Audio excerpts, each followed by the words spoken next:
What's up, YouTube? Adam Grover coming back at you with another video. This one's going to be on carburetor tuning.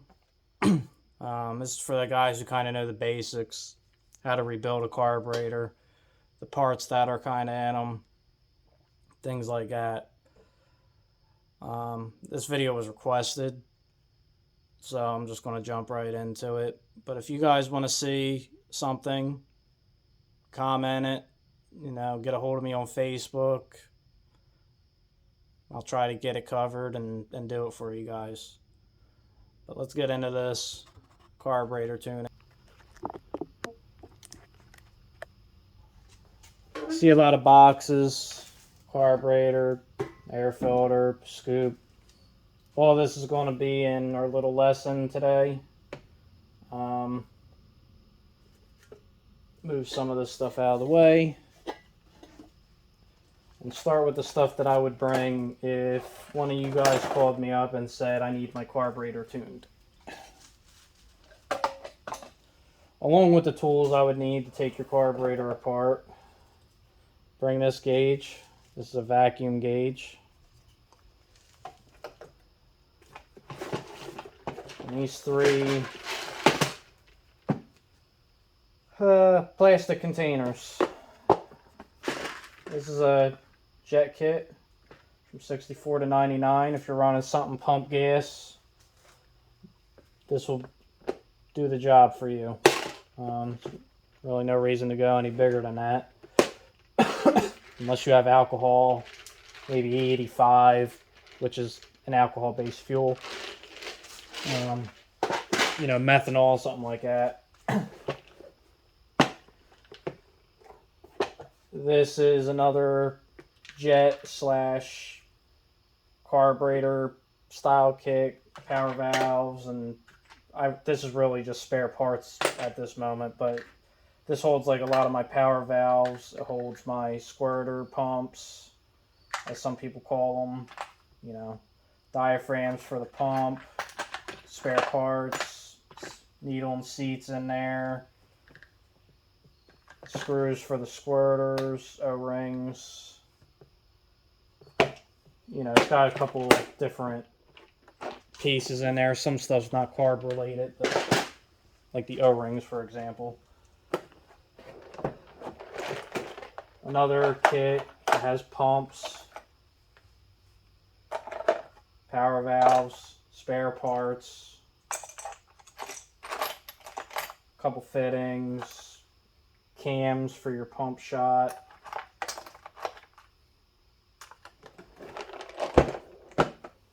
So this is the stuff I'd bring if you called me and said, hey, I want you to tune my carburetor.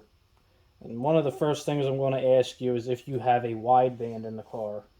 And if you don't, I'm going to recommend buying one. Reason for that is it's going to make my job easier, and it's going to tell you if you have an issue later on down the road with the carburetor or possibly even spark related.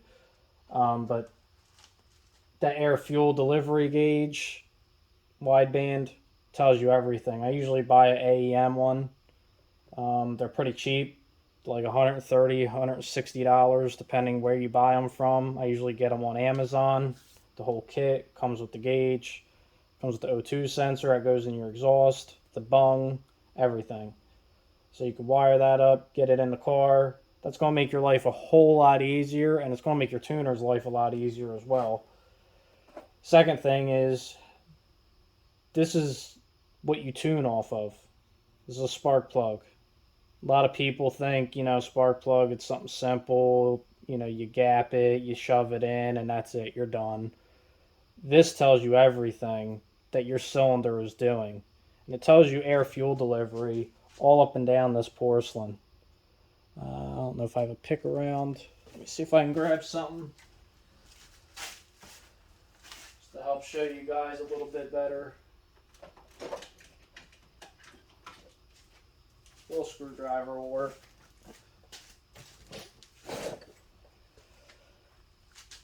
So this little spark plug right here, this is basically your idle and cruising. This is going to tell you how rich or lean you are at idle and cruise. This is a very old plug. This isn't something that I tuned. I think I used these to start my Blazer and run them, and they were already in the engine, so who knows how old these are. But, you know, this has a slight brown to it. So this tells me that it's decent. You know, it's not too rich. It's not over-fueled. And it's certainly not under-fueled. Me personally, I like see how this is a little lighter than the other side.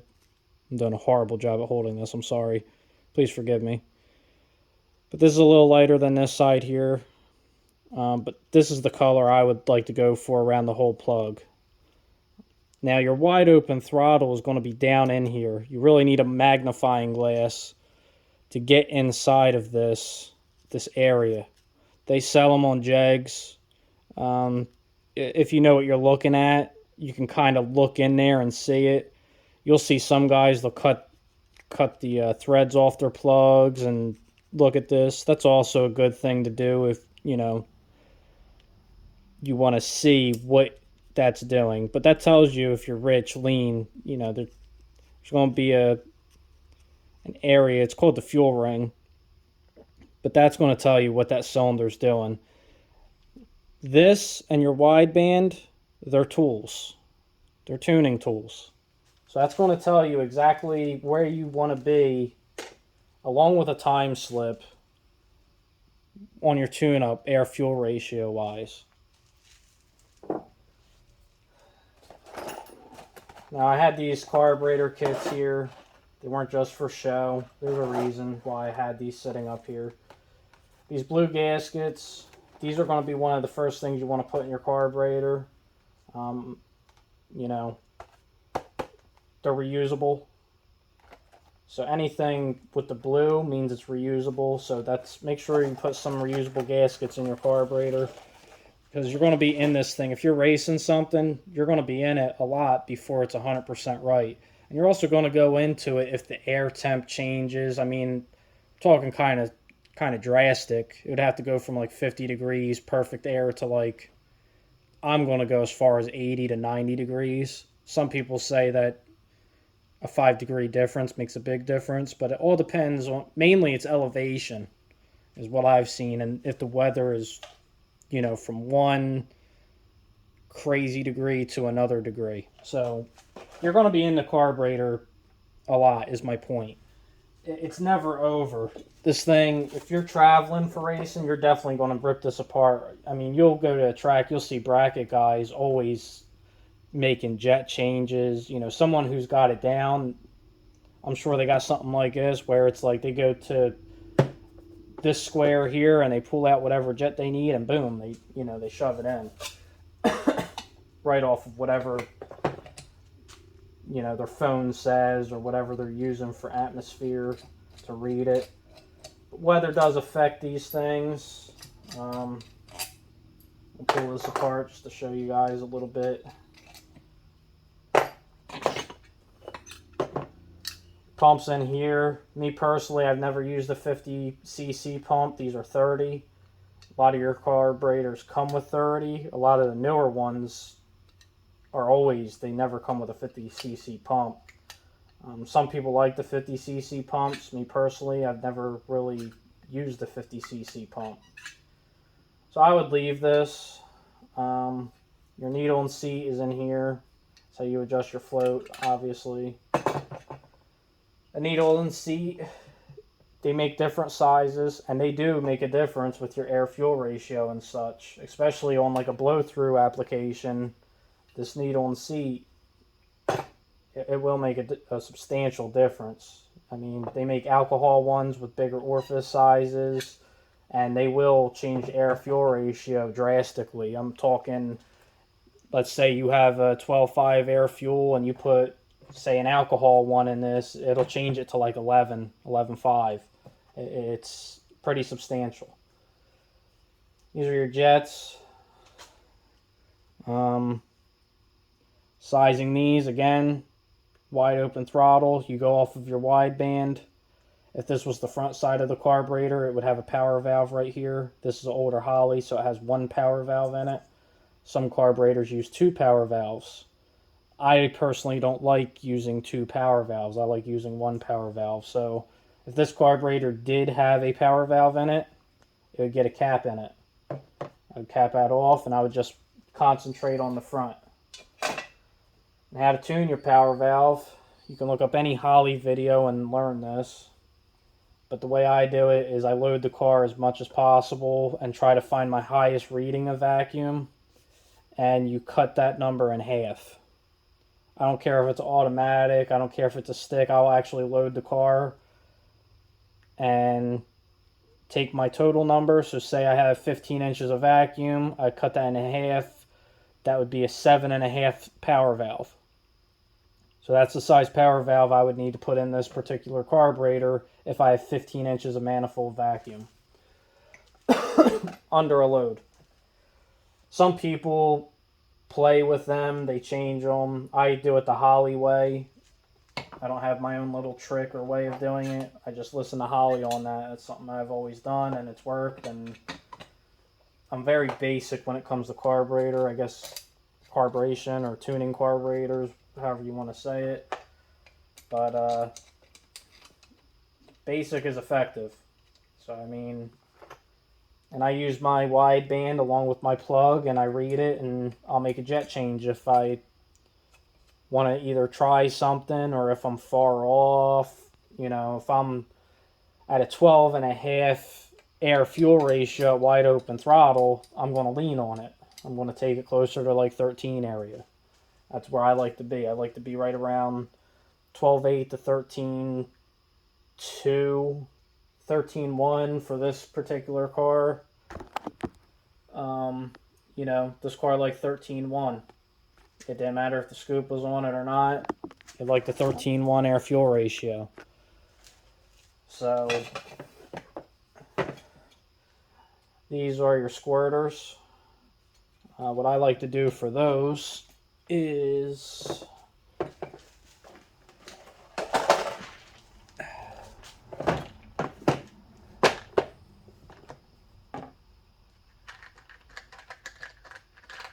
like change them to this style squirter with the little extensions on them. I also like to run jet extensions. And then I messed with these a little bit. These seem to work pretty good. If I can get it out of the package to show you guys.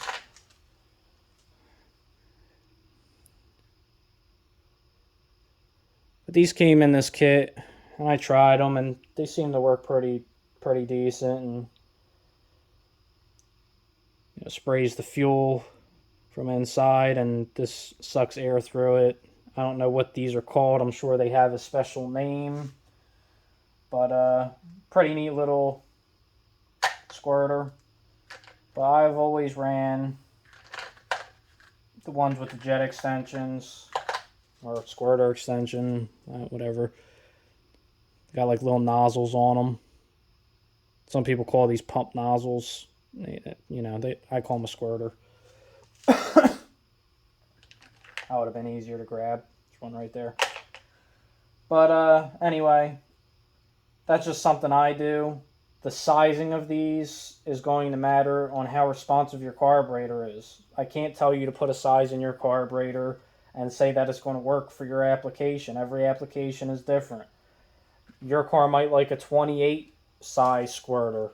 I've ran as high as 50. It depends on what the wideband says on your transition when you whack it, because that is your pump shot. So when you whack it, that squirter pumps. Works off of this, works off of your pump.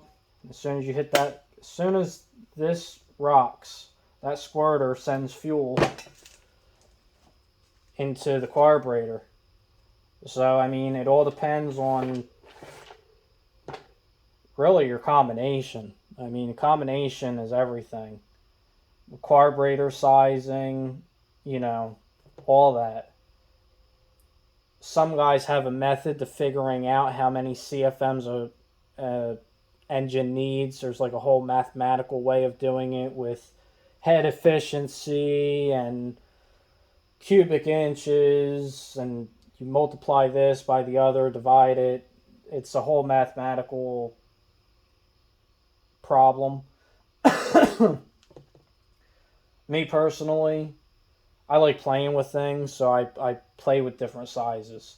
I've gone from 600s on 302s, the 650s, the 750s, and really there's on something pretty basic. I mean, I like a 650. To me, a 650 on a 302 is perfect. On a 350 Chevy, I'd go with like a 750. Like right now, my 55 has a 600 on it. That's going to come off. I'm going to put a 750 on it. But to me, that's just way too small for a 350. But cubic inch, even compression, there's a lot of variables, the sizing of carburetor, and then how much fuel it's going to need.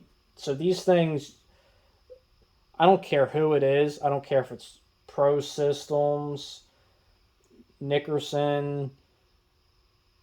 They can get you close, but they're never going to be out of the box 110%. You bolt it on, and it goes boom. You might go faster in your old carburetor, but it's not going to be perfect. And I guarantee you that there is probably another half a tenth to a tenth from one of those companies and guys. And I'm not trying to put nobody down, but your elevation, like I said, all that stuff matters when you're tuning a carburetor. This, that's why I have it here, matters. This velocity stack, this matters. You put that velocity stack, that hood scoop on, that changes the game. Now you got to go in this carburetor and you got to rejet it, because this is going to lean you right out. This setup, and this isn't something it might, it's something it will. I've ran them. I've done it. It doesn't matter if you have a 200 horsepower engine or 2,000 horsepower. This scoop, the faster you go, actually, the leaner it will make you. But even on my car was bone stock with an intake carb exhaust. So we'll say it makes 300 horsepower at the crank. 650 carburetor, Action Plus intake, long tubes, mufflers. It might make 300 horsepower at the crank. So to the tire, that's in the 200s, roughly around 250, maybe 240. It's through a stick, so 8% of 300, whatever that ends up being. 10% would be 30 horsepower, so you're talking probably about 260, 270 horsepower, let's just say. And this made a difference. And I actually had a guy that I was buddies with at the time. He asked me if the scoop made a difference, and I said, oh yeah. He goes, really? I said, yes. I said, it makes a pretty substantial difference. I said, even in the 60-foot, it makes a difference. And he kind of looked at me like I had three heads. But this right here is, yeah, it might look pro mod. A lot of guys don't like big scoops. These work. Plumbing air into the carburetor makes a big difference. And that's like this. If you do this, you need to tune that carburetor with this on. This air filter. I throw these away. The only reason I kept this is because I'm trying to sell it, because it's got Holly on it. It is a nice air cleaner. Personally, I don't run air cleaners. If I'm tuning your stuff, you can bet that this is coming off. I have a dual snorkel one hanging on the wall that I would like to put on a car one day, but you can believe that there will not be a filter in it, and it'll be plumbed right into the grill or air dam or whatever I plumb it into, but it'll be plumbed to fresh air outside of the vehicle. Because ram air on this, that's worth about a tenth. Now the 55, I am going to put it to the hood. I'm going to put velocity stacks on it and try to get it where the hood shuts and, air can go in from the back. But all that stuff matters. I mean, your hood, how much clearance you have from the carburetor, all of that stuff matters on tuning. It's actually a very substantial, it's a big deal. It makes a substantial difference. even a velocity stack. You know, if I were to take this carburetor right here, throw it on a car with a flat hood on it, and let's just say we had 3 inches of clearance, I make a pass with it, I cut that hood out and I put this on it, I'll bet you I have to go in this and tune it now. Because now there's air, fresh air that's actually going over this and it's able to draw it in. I put this on, right, it's a lot. This makes a substantial difference. I know I'm kind of harping on the subject, but it's a big deal. I mean, this car actually slowed down putting this hood scoop on it. That's how lean it made it. When you plumb that air in, and I had my carburetor dead on. I had it set to a 13.1 air fuel. Plug looked good. The car went its fastest pass. I went to a 13.2. Car slowed down. I went to a 12.9, 13.0. Car slowed down. 13.1 was the sweet spot with this vehicle. And I put this hood scoop on.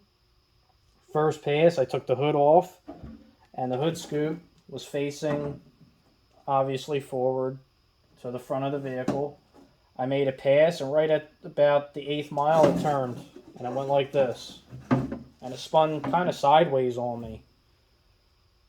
The car went faster. It went from, I think, like a 12.0 or 11.90 into a lower 11.90 pass or into the 11s. I want to say it picked up a tenth, but I don't want to lie. And when it was really 6/100ths of a second or whatever. I cut my hood that weekend. And I went back to the track, and the car slowed down because the hood scoop stayed straight because the hood held it on the sides. It was a cow hood. And I had to readjust the carburetor. Car was dead lean. I want to say it was 13.8. Wide open throttle when I had it to a 13.1. I readjusted the carburetor and the car went its fastest pass. I set the car to a 13.1. I used to be able, I had it figured out in my head. If I go up 2 steps on a jet, it'd be whatever on the wideband. And every car is different with that. But I had this car figured out to a T, what it would do. And usually I was pretty spot on with everything I did when it came to tuning it. But it worked. It picked up. It went fast. And it went its fastest pass with that scoop with the carburetor retuned for it. And if you do run an air filter, you're going to want to tune that carburetor with the air filter on, driving it around. If you're cruising it, then the air filter needs to be on the car while you're cruising it. If you take the air cleaner off while you race it, then you need to tune wide open throttle with the air cleaner off. Because if you pull this off, this is going to lean it out. I'm going to put it to you this way. A buddy of mine has a Mustang. We had a little dyno day at a friend of mine's shop, R&M Automotive, Matt Verdi. And he's a pretty decent tuner himself. He does real good with things. And he does a lot of EFI stuff now. But he does no carburetors. But, excuse me. We had a Mustang on the dyno. My dad actually ported the heads for it. It's got a pair of GT40s. I can't remember which ones. But he was set on running this air cleaner. Still is. It's actually got the snorkel one, I think, on it that came on like an 85 Mustang. And that's what his car is, 85, 86 four-eyed Mustang. It's a convertible. Beautiful car. Beautifully built. Makes over 300 wheel.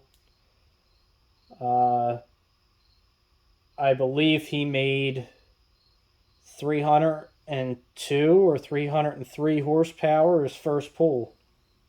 We played with timing. Got the car to end up making like 305 or something like that. I said, pull that air cleaner off. He goes, nah, I race it with the air cleaner on it, so that's how I want it. I said, just pull it off. I said, I want to see how much it picks up with the air cleaner off, because I guarantee you it's going to pick up. He goes, you really think so? I said, yeah, I know so. I said, it's got to. So I'll bet you that thing picks up probably about 2 to 3 horsepower. He pulled the air cleaner off. I want to say it picked up anywhere from 5 to 10 horsepower to the tire, on a loaded dyno. Now that's a lot. Out of an air cleaner, 2 to 3 horsepower would be a lot taking this off. But picking up that much horsepower to your rear wheels just by doing that. Now, a dyno's a tool. It tells you how much power your car makes. That's great. You know, you can go brag to your buddies. Yeah, I made 300, stock motor, whatever. I made 500, 1,000. It's just a number. That curve is what matters. If you pick up that much power through the whole curve, then you're doing something. If you pick up 100 horsepower at peak at 6,800 RPM, it's nothing to brag about. But he gained power through the whole curve. The whole curve picked up, like, I want to say down low, roughly 3, and then it picked up more power as it went on. And I believe it was roughly, I'll split it and say it was around 7 horsepower or so. But even 5 to the tires, that's a big difference. I want to say he made over, I think he made 315 or 316 after we were done with timing, which timing put him around, if I remember correctly, 308. And then I think the air filter, it was like the last thing we did, we pulled it off and it made like 316. I'll have to ask him to get the exact numbers because I'm sure he has the dyno sheets. But it made a big difference. Now that could be two things. It could be that the car isn't quite tuned in properly with the carburetor and that it's rich with the air filter on, because that will richen it up. And it could also be that it's trying to suck air and it can't. And that car does have a 750 carburetor on it. So the bigger the carburetor, the more that needs to be open. You know, you have a 600, it's not pulling in and drawing in as much air as, say, a 950. So the sizing of the carburetor, it all goes together. A whole combination, you know, flows. But that's pretty much it as far as carburetor tuning goes. The floats, I'll set them on these style. I'll set them right at the bottom. On a float or a bowl with a sight glass in it, I'll set them halfway. The cams, I'll play with these a little bit if I feel that it needs, you know, more fuel faster or slower. I'll change the positioning, or I'll put a different style cam on it. This is way too tight, but I usually set the pumps. That's way too tight. I don't know if I can adjust this. Yeah, I can. I'll usually set the pumps where if I touch this, it'll spray fuel. It'll actually dribble fuel out of the squirter. If I just simply tap on it lightly like that, it'll dribble fuel out of that squirter. These idle mixtures here, I start usually 1 turn out, 1 to 1.5 turns, recommended by Holly. And then I'll adjust them to the wideband. So I like stuff lean. So a lot of people are going to disagree with me. Idle, I go as lean as I can until it stalls out. And then I keep it where it'll run. So like my wideband will actually dot out. I have it so lean, which is like over 18. Under a load, cruising, 14 to 15. 14 is actually rich, but I try to get that as lean as possible too, where the car can still pull up. It doesn't have a surge, it doesn't buck, it doesn't do stupid things, it doesn't feel flat. So anywhere from 14, 15, even 16, depending on the application. And wide open, I usually go anywhere from a 12.8 to a 13.2, like I said earlier. These linkages and stuff I don't really mess with too much. idle, you set off of this screw here after you get these adjusted correctly. Mess with that. That's pretty much it. I think that pretty much sums up everything I wanted to go over. The air cleaner to the scoop, that was a pretty big deal for me. There's a gentleman on YouTube right now talking about his scoop. Doesn't think it made much of a difference, which if you don't have this plumb to the hood, it's not. I mean, like I said, if you have a hood that's here and then you open it up, it's going to pick up, no questions asked. But it's not going to gain like it would being rammed into a scoop directly into the carburetor. Like, this was one of my tricks with this setup, is I used a velocity stack and I used a hood scoop that's cut for a dominator. And that's actually one of my tricks. Now here's the say I want to go faster if I just put the scoop on with a cut for a 4150 flange carburetor, the 5 inches or whatever that is, 5 and an eighth, with the scoop sitting here. But I like that scoop to have that ram air effect.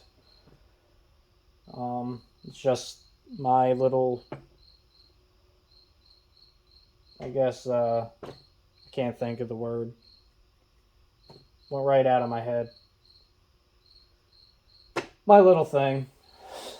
I'll use thing. But it was something I did. I tried. It worked. And I'll never do it another way. I might try another way, but I know that this works. So if I have to tell somebody that wants to try this to put a velocity stack on with a scoop, then that's what I'll do. I mean, I know it works for a fact. You want to guarantee at least 1/10 of a second, that and that scoop, that's it. And there's no, I don't care who it is. They can tell me that don't work till they're blue in the face. I seen it firsthand where it does, and I believe in it. Like I said, the 55 doesn't have this style scoop on it. It would go a lot faster with this Lexan forward-facing scoop. But the 55, I'm not worried about every single little 100th of a second. And like I said, I'm going to plumb the carburetor, even the one that's on it. It'll get this velocity stack on it, and I'll try to make it a pan and stuff to go to the hood. But the air pans, they work. You can get an air pan with a cow hood. That'll help it with the foam around it to tuck it against the hood. I'll suck the air from the back end, and that's usually worth about 1/2 to 1/10, depending on the car and the setup. And the gentleman that has his right now who's talking about his scoop, I don't know if his is plumb to the hood or not. I don't believe it is. I think it's just the carburetor and then a scoop sitting on top of the hood. And I mean, you're talking about a distance like this, so even though you have a scoop, the air's going in, it's going like this because air's flowing. So you have to figure out where the air wants to come in and dive down. Even though this is drawing air, it's going to suck some of it. But, I mean, how much is that carburetor really going to get when you have a speed of air, 120 mile an hour wind? It's going to build pressure, obviously, and pressurize against the firewall back here, but it's only going to get so much. If you plumb that in, even if you made something just to go right around the back into the back of that hood scoop to catch that air, just bring it around and kind of funnel it. Even that, something like that's going to help it. You can take one of these and just notch it. Even. I don't know. That's pretty much it. Sums up this video. Like I said, anything else you guys want to learn, you can feel free to ask, comment down below, recommend a subject matter or something you want to learn about, whether it's more tuning with nitrous or even some boost stuff. I know, give you some basics on that stuff if you want, or camshafts, which I'm horrible at, but know a little bit. I guess I know enough to get me by and do what I need to do to make stuff happen. But I've had some slow cars. I've had more fast ones. Well, cars that run better than they should, I should say. Not necessarily fast. But everybody's definition of fast is different, I guess. One thing I think I forgot to go on about is the style of carburetor I use. I like a double pumper. You can use a vacuum secondary if that's what you really want to do. I put a double pumper on everything. I won't even mess with another carburetor. Holley double pumper. Brawlers are pretty good. I've messed with them. Messed with Demons. You know, a carburetor, they're pretty much all the same. Pro Systems, I've had them all. All the ones I mentioned. But Holley, you can't go wrong with a Holley. It's just, you know, I've had Edelbrocks. You put a Holley on, you pick up a 10th pretty much right out the gate. I never messed with them. The Edelbrocks, I never tuned them. I've always taken them off and tossed them. Even vacuum secondaries, I pull them off and I don't use them. I Holley double pumper all the way. I take the choke out. I don't run a choke. I don't run an air cleaner. And I've never had a problem with rocks getting in my motor, you know, stuff like that. The only thing I've ever worried about is somebody being spiteful and doing something, which they're rare, but them guys unfortunately do exist. So that's pretty much it. Like I said, depending on your application is what you're going to want to put, what carburetor. If you're just driving something, then there's no reason to do a lot of this stuff, you know, unless you want to spin tires and want it to run halfway decent, I guess. But the tuning stuff that, you know, you can tune for mileage, which is when I drive something, that's why I go lean, is to get mileage out of it the best I can. But you know, as far as what carburetor you should use, I can't tell you that. That's going to be up to you. And it's going to be what you're doing with the car. And, you know, tuning it, again, what you're doing with the car and your combination and stuff. There's nobody that's going to get you perfect over the phone, through a computer. You know, this video, I can only tell you what to do to make it perfect. And even then, it's drivability habits, how you drive to how I drive. Two totally different worlds. I might put up with something that I don't mind where you don't. You might hate how my carburetors run, drive. But, I mean, like I said, the green Mustang, I use that because that car is what I, like, really buckled down to learn this stuff on. That was the car that I really opened up a carburetor and started messing with this stuff. So that car I always go back to because that car had great drivability. Even with the cam in it, I could go down the 500 RPM and idle it right back over. And that doesn't just matter with the carburetor. That's the whole combination. That's the intake that was on it. That's the gearing that was in it. All that stuff matters, especially the carburetor tuning. All the gearing, the cam, the head flow, the whole combination, all that stuff has to match. Everything works together, and that's how you get something that runs good and goes. But the last video ended up being pretty long with the Mustang stuff. This one, I'm at 40 minutes almost. So I'm sorry that these videos are running long. I talk a lot. And hopefully you guys learned something out of this video. And enjoy it. Hit the like button and subscribe if you do enjoy it. And like I said, if there's anything you guys want to learn from me, if I can help you, I'll make a video on it. Just comment it below and or message me, you know, Facebook, whatever. Pretty easy to get a hold of, and I'll pretty much respond to whoever. If you want to learn something, I don't mind helping. But that's it. So you guys have a good one. Like, share, subscribe, what all them other guys say. You know, maybe we can make this channel grow into something and everybody can learn some Grover Boys tricks, I guess. You guys have a good one.